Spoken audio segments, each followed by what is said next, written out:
putranya Ibrahim, baginda Nabi SAW melindangkan air mata ya karena menangis sedih ditinggalkan anak beliau. Ini manusiawi, basyariah beliau ya, menangis wajar, tapi jangan sampai teriak-teriak, bahkan naudzubillah sampai memukul-mukul dada seperti yang dilakukan oleh orang Syiah ya, orang-orang yang dilakukan oleh orang-orang di zaman jahiliyah. Itu haram hukumnya ya. Jadi usia kita sudah ditentukan oleh Allah Subhanahu wa taala. Kemudian yang kedua, tatkala bayi itu umur 120 hari, yang ditentukan oleh Allah Subhanahu wa taala adalah jodohnya. Jodohnya sudah ditentukan oleh Allah Subhanahu wa taala. Yang jomblo-jomblo ini jangan putus asa. Ya, semua sudah ditentukan oleh Allah Subhanahu wa taala. Yang penting ikhtiarnya. Enggak usah takut. Ya, enggak usah takut sampai mati gak kawin. Ya, enggak usah takut. Semua sudah ada jodohnya. Ya. Jodohnya terserah Allah Subhanahu wa taala. Barangkali ketemu di majelis ini, ketemu seorang perempuan senang, ya jadi jodohnya ditentukan oleh Allah Subhanahu wa taala. Bismillah. Ya, jalani, sudah ketentuan dari Allah Subhanahu wa taala. Ya, kalau di majelis lain misalnya sama-sama MR1 dengan MR Wati, MR ya, ketemu misalnya jodohnya banyak sini. Ya, MR yang laki-laki dengan MR yang perempuan, ya ketemu jodoh MR Nisa, ya ketemu jodohnya. Alhamdulillah kawin. Sudah berapa, Bib? Sudah banyak ya? Iya, udah 600. Oh, 600 orang katanya, Masya Allah. Ini berkat MR ini, Masya Allah. Kalau sudah ditentukan jodohnya oleh Allah Subhanahu wa taala, ya kita jalani. Yang penting ikhtiar. Ya, ikhtiarnya. Jangan yang mau nyari jodoh ngumpet aja di rumah. Mana laku. Ya, nggak bakal ada yang lihat. Ikhtiar keluar. Nah, karena jodoh sudah ditentukan oleh Allah Subhanahu wa taala semenjak kita umur 120 hari di dalam kandungan ibu kita. Kemudian yang ketiga, yang ditentukan oleh Allah Subhanahu wa taala rizki kita. Ya, rizki sudah ditentukan oleh Allah Subhanahu wa taala. Si A hari ini rizkinya 100.000. Si B hari ini ya rizkinya 500.000. Si C rizkinya hari ini 1 juta. Semuanya sudah ditentukan oleh Allah Subhanahu wa taala. Yang penting kita bisa terima dengan apa ketentuan Allah Subhanahu wa taala tersebut. Dapat 100.000, alhamdulillah, bersyukur kepada Allah Subhanahu wa taala. Mudah-mudahan dengan bersyukur besok ditambah oleh Allah Subhanahu wa taala rezeki kita. Ya. Jangan putus asa. Ya Allah, dari pagi sampai siang ya naik Gojek nungguin aplikasi Gojek misalnya, dia tukang Gojek misalnya, cuma dapat 10.000, syukuri.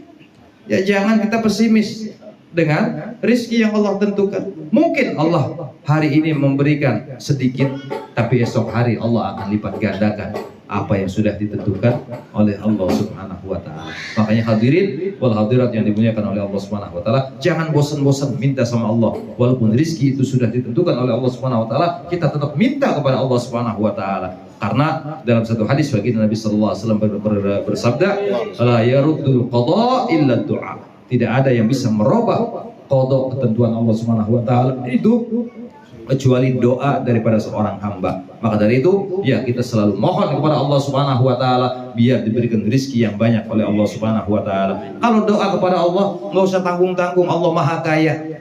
Allah Maha Kaya. Minta nggak usah tanggung-tanggung, ya Allah minta 1 juta saja ya Allah, nggak tanggung. Minta yang banyak, 10 miliar, 1 triliun, mintanya sama Allah. Allah pasti akan memberi. Dan kalau kita sudah biasa ya mengeluarkan yang besar, nggak mungkin Allah ngasih yang kecil.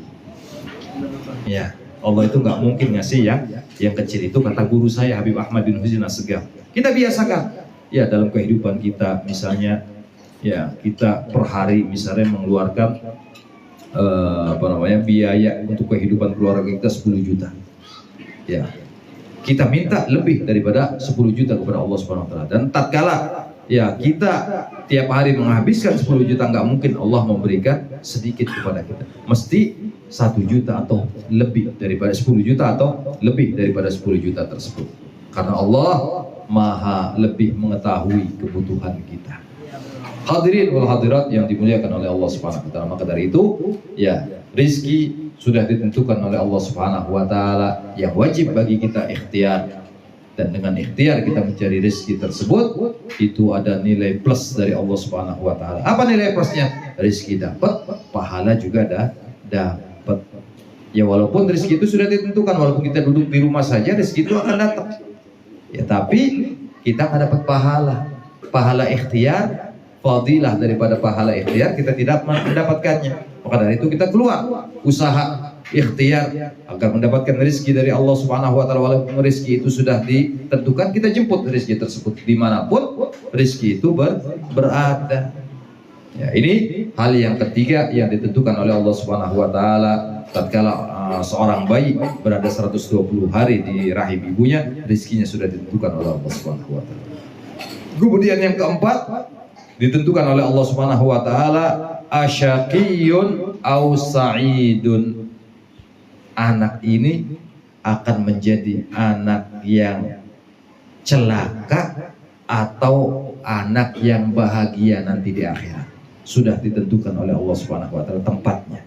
Si A lahir, ya tempatnya sudah ditentukan oleh Allah Subhanahu wa taala di surga. Si B lahir sudah ditentukan tempatnya oleh Allah Subhanahu wa taala di neraka misalnya.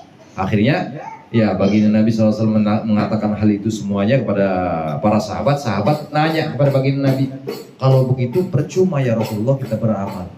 Kata baginda Nabi SAW, tidak ada yang percuma. Kullun muyassarun lima khuliqalahu. Segala sesuatu itu dimudahkan oleh Allah Subhanahu wa taala untuk tujuan Allah menciptakan hambanya. Kalau si A ya ditakdirkan masuk surga, maka diciptakan juga jalannya untuk menuju surganya Allah Subhanahu wa taala. Tatkala dia hidup di dunia, diberikan jalan-jalan yang baik yang sekiranya menuntunnya ke surganya Allah Subhanahu wa taala. Tapi kalau si B sudah ditentukan ya ahli neraka oleh Allah Subhanahu wa taala, maka diciptakan juga jalannya oleh Allah Subhanahu wa taala, jalan menuju neraka. Tatkala dia maksiat, dipermudah maksiatnya oleh Allah Subhanahu wa taala sehingga bertumpuk-tumpuk dosanya, dan tatkala dia mati, tatkala di akhirat ya dihisab oleh Allah Subhanahu wa taala, dia masuk neraka. Itulah karena keadilan Allah Subhanahu wa taala. Jadi tidak ada yang percuma. Ya tidak ada yang percuma. Allah menciptakan ini semuanya. Allah memasukkan hambanya ke dalam surga karena fadilah, karena keutamaan yang Allah berikan kepada hamba tersebut, dan Allah memasukkan hambanya ke neraka karena keadilan Allah Subhanahu wa taala. Allah Maha Adil. Orang yang maksiat mesti balasannya adalah nerakanya Allah Subhanahu wa taala. Allah Maha Adil. Ya, nggak mungkin orang yang maksiat itu dimasukkan ke dalam surga oleh Allah Subhanahu wa taala. Nah, maka dari itu hadirin wal hadirat yang dimuliakan oleh Allah Subhanahu wa taala. Mudah-mudahan dengan berkah Maulid Nabi Sallallahu Alaihi Wasallam yang kita baca pada malam hari ini di kediaman Bapak Rahmat, yaitu di Majlis Hubbur Rasul Sallallahu Alaihi Wasallam, mudah-mudahan ya rumah ini juga diberikan keberkahan oleh Allah Subhanahu Wa Taala. Ya kata baginda Nabi Sallallahu Alaihi Wasallam, la taj'alu buyutakum kubura. Jangan jadikan rumah kalian itu seperti kuburan. Ya, nggak ada ngaji, nggak ada orang zikir, nggak ada orang sholawatan. Kayak kuburan. Kuburan mah gimana? Sepi. Coba antum ketemian. Kira-kira ada nggak yang berzikir kalau malam hari? Nggak ada. Ya kalau rumah nggak pernah dibacain Quran, nggak pernah dipakai sholat sunnah, nggak pernah dibacakan dzikir, nggak pernah dibacakan sholawat Nabi, maka rumah itu seperti kuburan. Kalau sudah kuburan banyak demitnya. Ya, makanya banyak orang kesurupan. Ya, kalau ada rumah yang nggak pernah ngaji, makanya banyak orang kesurupan karena tempatnya jin. Naudzubillah. Tempat